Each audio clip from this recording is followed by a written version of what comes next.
175 marks in UPSC mains essay paper, यकीन नहीं होता ना। 2017 में अपूर्वा पांडे रैंक 39, उन्होंने यही फीट हासिल करके दिखाया।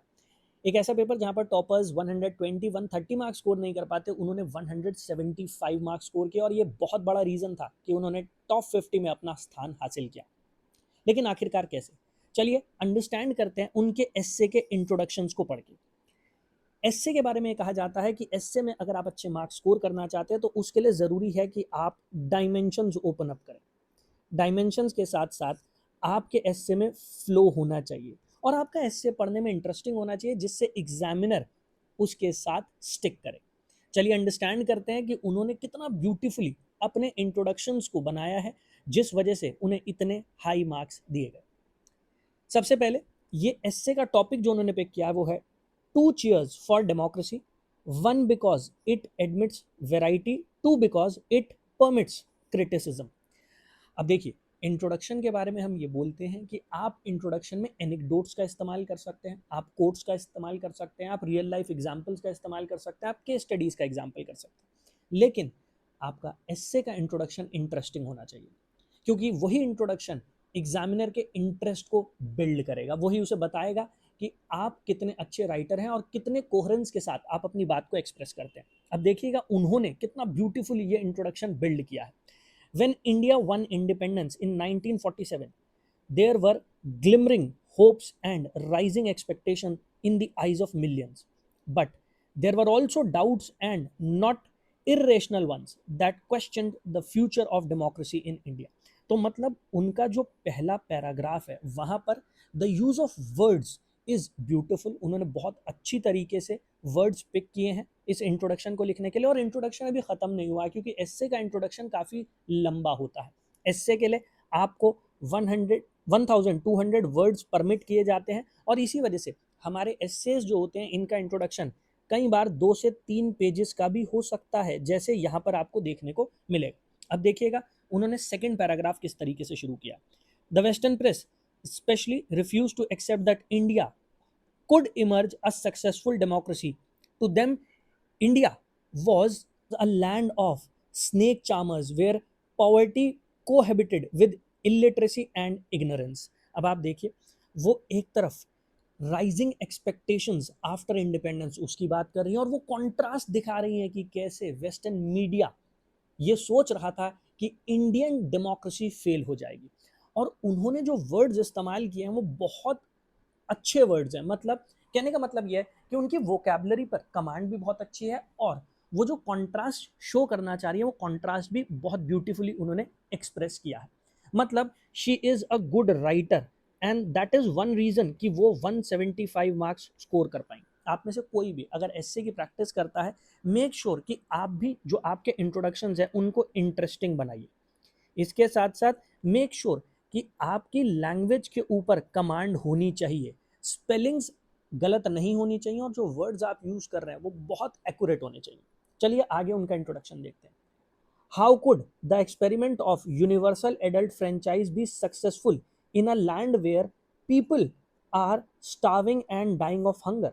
What logic, what rationality could be expected from the hungry illiterate public of India? Introduction में फ्लो मेंटेन करना होता है, और फ्लो मेंटेन करने में बहुत सारे एस्पिरेंट्स को प्रॉब्लम आती है। इसके लिए एक बहुत सिंपल और एक बहुत अच्छा स्टेप होता है कि आप क्वेश्चंस रेज करें। तो आप देखिए उन्होंने इस पैराग्राफ के एंड में क्वेश्चंस रेज किए हैं।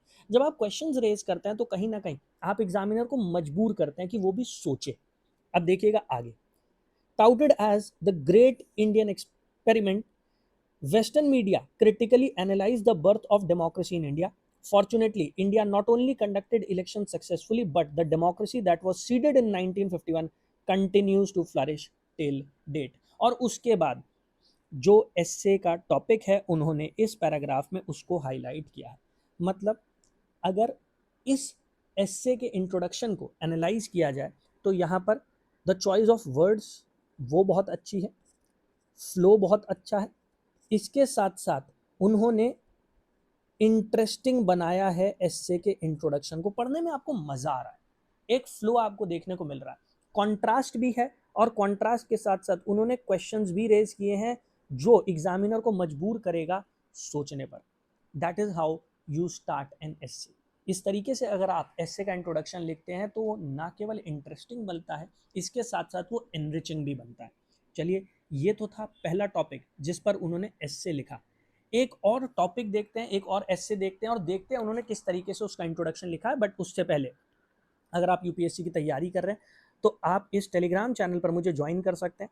इस टेलीग्राम चैनल पर आपको मेरी सभी क्लासेस, उनका नोटिफिकेशन, क्लास की पीडीएफ वो मिल जाएगी। इसके साथ साथ अगर आप बैचेस में मेरे साथ जुड़ना चाहते हैं तो ये नंबर है 9634644992। यहाँ पर आप कॉल या व्हाट्सएप मैसेज ड्रॉप कर सकते हैं।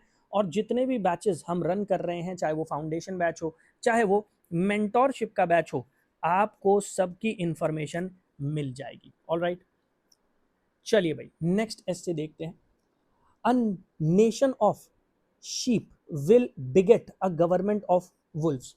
कहने का मतलब यह है कि अगर देश के नागरिक, सिटीजन्स, वो कमजोर हो जाएंगे, वो भेड़ों की तरह हो जाएंगे, तो फिर वुल्व्स, उनकी सरकार आ जाएगी और नागरिक कुछ नहीं कर पाएंगे। मतलब एक ऐसी गवर्नमेंट जो डिस्पोटिक है, एक ऐसी गवर्नमेंट जो सत्तावादी है, तानाशाह है, जो सिटीजन्स के राइट्स उससे छीनती है, एक ऐसी गवर्नमेंट इस्टेब्लिश हो जाती है।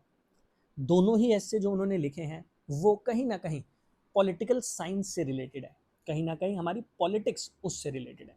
चलिए अब देखते हैं उन्होंने इस एस्से का इंट्रोडक्शन किस तरीके से लिखा। A few days old baby elephant was tied to a pole by the Mahat using ordinary ropes.